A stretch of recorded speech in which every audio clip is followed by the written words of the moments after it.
Good morning, students. I'm R. Shagila Devi, Assistant Professor in Department of Computer Science Engineering in Rohini College of Engineering and Technology.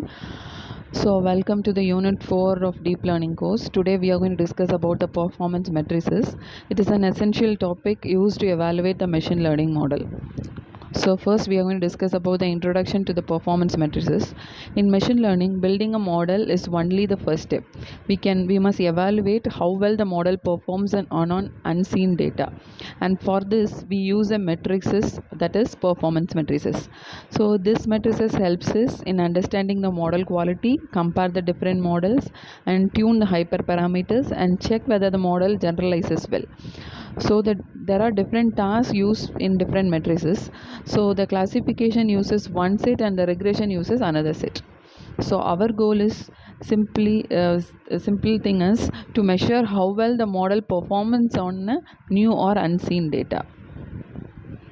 Next is performance matrices for classification. So classification is a task where the input data is assigned to a predefined categories. For example, email, spam detection, or the disease prediction or sentiment analysis. Some commonly used performance matrices for classification are accuracy, confusion matrix, precision, recall, F1 score, and AUC ROC curve. First one is accuracy. Accuracy is the simplest and the most widely used metric. It is calculated as accuracy is equal to correct prediction divided by total prediction. Accuracy works well when all the classes have similar proportions. But if the data set is highly imbalanced, for example 95% of negative data and 5% of positive data, the accuracy alone cannot find out the correct cannot be a correct matrix, so it creates a misleading. So we use more detailed matrices when the classes is imbalance. Next is confusion matrix. The confusion matrix gives a complete picture of classification performance.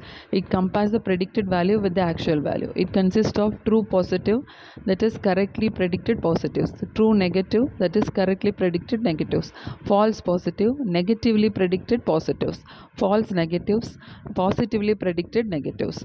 So this matrix is a foundation for calculating precision, recall, and F1 score. Next is precision and recall. Precision and recall are the two important matrices especially used when dealing with the imbalanced data set. So precision is equal to true positive divided by true positive plus false positive.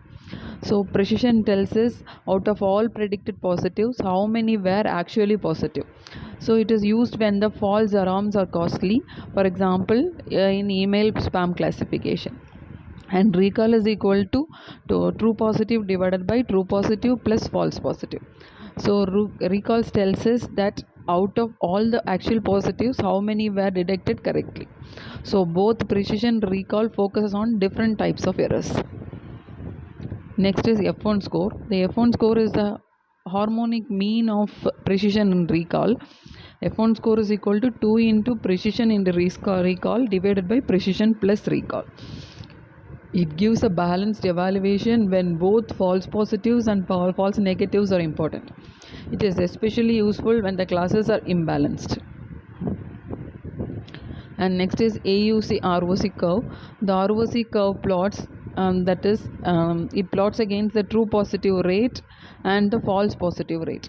So AUC or the area under curves summarizes the ROC curves into single number.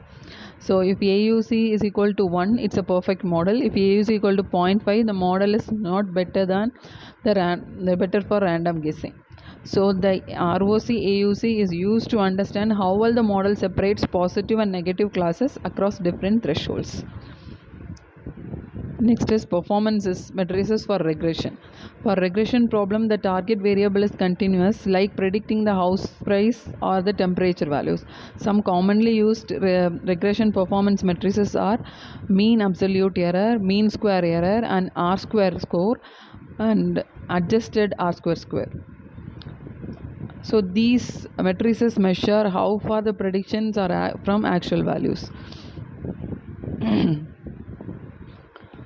And next is MAE and MSE. Mean absolute error. It's an average of absolute difference between the actual and the predicted value. It treats all the errors equally. Then mean square error, MSE, which takes the square of the error before averaging. So because errors are squared, MSE penalize large errors more than MAE. This makes the MSE more sensitive to the outlier. And R2 and adjust in R2, then R2 score the coefficient determination tells us how much the variance in the target variable is explained by the model. So the value ranges from 0 to 1. A value closer to 1 indicates the better performance. However, the R square always increases when you add more features. So when we adjust R square value, which penalizes the unnecessary features and gives a more realistic measures, especially in multiple regression. So adjusting R square is more reliable when comparing models with different number of predictions. So this is about in this today's session we have discussed about the performance matrices, which helps in evaluating the model accuracy and stability. Okay, thank you.